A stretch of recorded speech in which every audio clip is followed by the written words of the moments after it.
కలియుగ అంతంలో మాట్లాడే అమ్మవారు ఎక్కడ ఉన్నారో తెలుసా? ఆ అమ్మవారిని ఈ వీడియోలో మీరు దర్శించబోతున్నారు. ఈ వీడియోని ఎక్కడా కూడా స్కిప్ చేయకుండా చూడండి.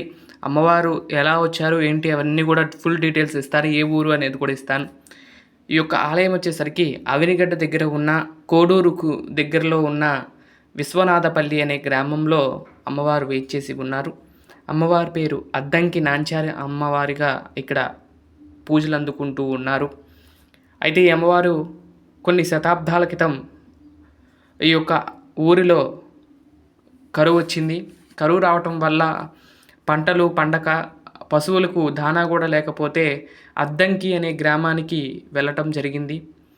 కృష్ణానది దాటి అద్దంకి అనే గ్రామానికి వెళ్ళి అక్కడ వ్యవసాయం చేసుకుంటూ ఉండగా, ఈ ఆవులను మేపుకుంటూ ఉండగా అక్కడ కూడా కొన్నాళ్లకు ఆ పశువులకి రోగాలు రావటంతో, ఆ జబ్బులు రావటంతో అక్కడ నుండి బయలుదేరి మళ్ళీ ఈ యొక్క విశ్వనాథపల్లికి రావటం, ఆ వచ్చేటప్పుడు వారితో పాటు ఒక చిన్న బాలిక రావటం, ఆ బాలిక విశ్వనాథపల్లి ఆ ఊరిలోకి రాగానే అంతర్ధానం అయిపోవటం, ఆ తర్వాత ఒకళ్ళ ఒంటి మీదకి వచ్చి నేను అద్దంకి నాంచారమ్మ తల్లిని ఇక్కడ ఆలయం కట్టి అక్కడ పూజా కార్యక్రమాలు చేయమని చెప్పటం అనేది జరిగిందని ఒక వాదన. ఇదొక కథ, ఒక వాదన కథలేంటి, ఇదొక చిన్న కథ. ఇంకో కథ కూడా ఉంది. దాంట్లో ఏంటంటే కనుక పూర్వం ఈ యొక్క ఊరిలో కరువు వచ్చింది. వాళ్ళు వెళ్ళారు, వచ్చారు. అమ్మవారు వచ్చి అంతర్ధానం అయిపోయింది. అది అక్కడ వరకు ఓకే. ఆ తర్వాత ఊళ్ళో 6 దాటితే చీకటి పడితే చాలు వింతగా గజ్జెల సౌండ్ వినపడటం.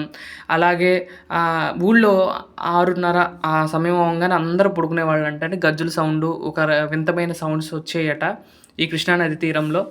అప్పుడు ఒకరోజు ఒక పూజారి గారు ఆ యొక్క కృష్ణానది దాటి ఆ రోజు రేత్రి అవ్వటంతో ఈ యొక్క ఊర్లోకి రావటం జరిగింది.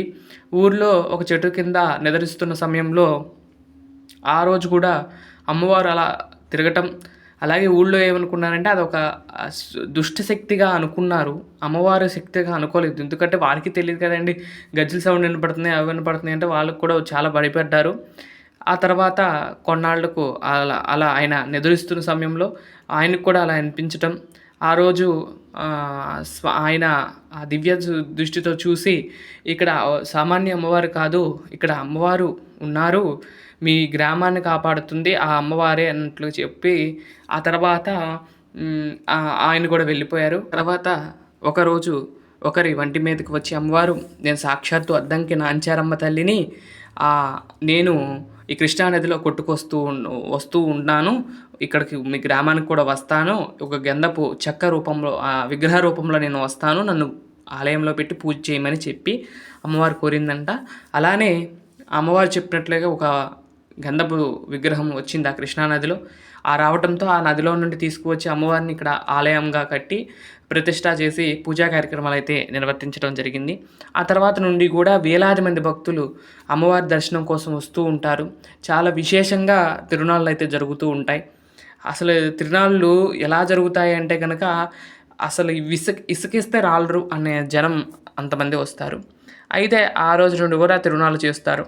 అయితే అన్ని గ్రామాల్లో ఉత్సవం చేస్తే మనమే వెళ్తాం, డైరెక్ట్గా వెళ్ళి మనం చేసుకుని వస్తాం. కానీ అమ్మవారు సాక్షాత్ అమ్మవారే 15 గ్రామాలకు ఆమె వెళ్ళి వాళ్ళందరికీ కూడా అనుగ్రహిస్తుందంట. ఇప్పుడు తిరునాళ్ళ జాతర అంటే ఏంటండి, ఆ అమ్మవారికి ఒక ఆలయం దగ్గరికి వెళ్ళి మనం అన్ని మొక్కుబడులు తీర్చుకుంటాం. కానీ ఆ యొక్క చుట్టుపక్కల గ్రామాలు 15 గ్రామాలు ఏవైతే ఉన్నాయో ఒక నెల రోజుల ముందు నుండే, జాతర కన్నా ఒక నెల రోజుల ముందే అమ్మవారు వెళ్ళిపోతారట. హోలీ పౌర్ణమి రోజు ఈ యొక్క జాతర జరుగుతుంది.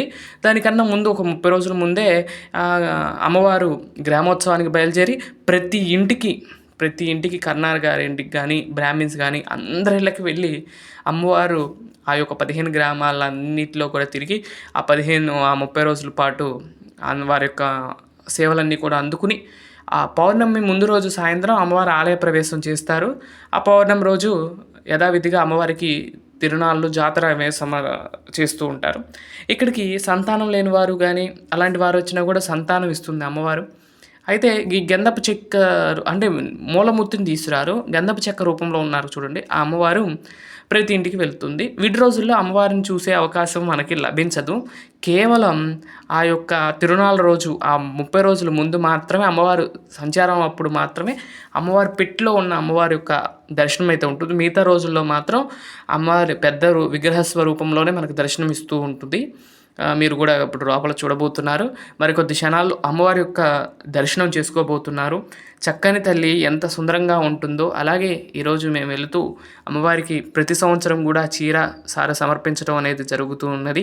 తిరునాళ్ళ సందర్భంగా ఈ సంవత్సరం కూడా అమ్మవారికి చూపించడం జరిగింది. అదిగోండి చూడండి, జగన్మాత అలా 2 సింహాలను సింహాసనంగా చేసుకుని అమ్మవారి గుండె ఆ పెట్టెలో అయితే ఉంటారండి. మూలమూర్తి గంధపు చెక్క రూపంలో ఉన్న అమ్మవారు పైన విగ్రహాన్ని ప్రతిష్ఠ చేశారు.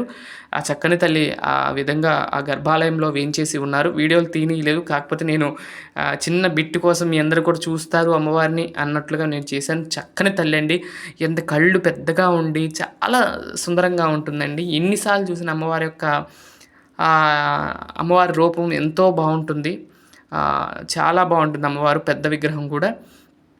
ఈ యొక్క కలియుగ అంతంలో అమ్మవారు మాట్లాడతారన్నారు కదండి, అదేమిటంటే కనుక మనకి పోతులూరు వీరబ్రహ్మేంద్ర స్వామి వారు ఉన్నారు చూడండి. ఆ స్వామివారి యొక్క కాలజ్ఞానంలో ఈ యొక్క కలియుగం అంతంలో ఈ అద్దంకి నాంచారమ్మ మాట్లాడేను అని చెప్పారంటండి. చెప్పారు, ఉంది దాంట్లో. అలానే అలా ఫేమస్ అయిందండి అమ్మవారు. ఇక్కడ దేశ విదేశాల నుండి కూడా తిరునాళ్ళకు వస్తూ ఉంటారు. హోలీ పౌర్ణమి రోజు రేపల్ల నుండే డైరెక్ట్ బస్సులు కూడా సౌకర్యం ఉంటుంది. ఆ రోజైతే వేలాది మంది వస్తారండి. అసలు ఇవాళ కూడా వెళ్ళాము అమ్మవారి దర్శనం కోసం పొద్దున్నే, కానీ చాలామంది ఉన్నారండి. ఆ అమ్మవారి దర్శనం మాత్రం చాలా బాగా జరిగింది. ఆ జగన్మాత అలా మాకు ప్రతి సంవత్సరం కూడా అనుగ్రహాన్ని ఇస్తూ ఉండేది. ఆమె యొక్క దర్శన భాగ్యాన్ని ఈ సంవత్సరం కూడా అమ్మవారు ఆ దర్శనాన్ని కల్పించారు. మేము కూడా వెళ్ళి అమ్మవారిని యొక్క మొక్కులు తీర్చుకుని వచ్చామండి. చాలా చక్కని తల్లి, ఎవరు ఎక్కడున్నా కోరుకున్నా కూడా ఆ కోరికలు తీరుస్తుంది. కోరిక తీరిన తర్వాత కంపల్సరీ వచ్చి అమ్మవారిని దర్శనం చేసుకుంటూ ఉంటారు.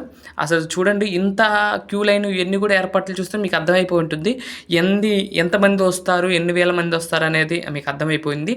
పౌర్ణమి రోజు మాత్రం, హోలీ పౌర్ణమి రోజు మాత్రం చాలామంది ఉంటారండి. అయితే హోలీ పౌర్ణమి అలాంటి పర్వదినాలప్పుడు అమ్మవారి లోపలికి వెళ్ళటానికి అవకాశం ఉండదు. కాకపోతే వీటి రోజుల్లో ఎప్పుడు వెళ్ళినా కూడా అమ్మవారి యొక్క ఒళ్ళో మనం చీర పెట్టే అవకాశం అయితే అమ్మవారు ఇస్తుంది. లోపలికి వెళ్ళి అమ్మవారికి పసుపు కుంకుమ స్వయంగా అమ్మవారి యొక్క చేతుల్లో మనం పెట్టే భాగ్యం ఆ రోజు కలుగుతుంది. కాబట్టి అలా వీటి రోజుల్లో వెళ్తూ ఉంటాం మేము. ఈ సంవత్సరం కూడా అమ్మవారి దర్శనం కోసం వెళ్ళాం. మీరు కూడా దర్శనం చేసుకోండి. ఎవరైనా ఈ చుట్టుపక్కల ఉంటే మోపుదేవి వచ్చిన వాళ్ళు ఈ అమ్మవారి దర్శనం కూడా చేసుకోండి. చాలా పవర్ఫుల్ అమ్మవారు. ఇదండి ఈరోజు వీడియో.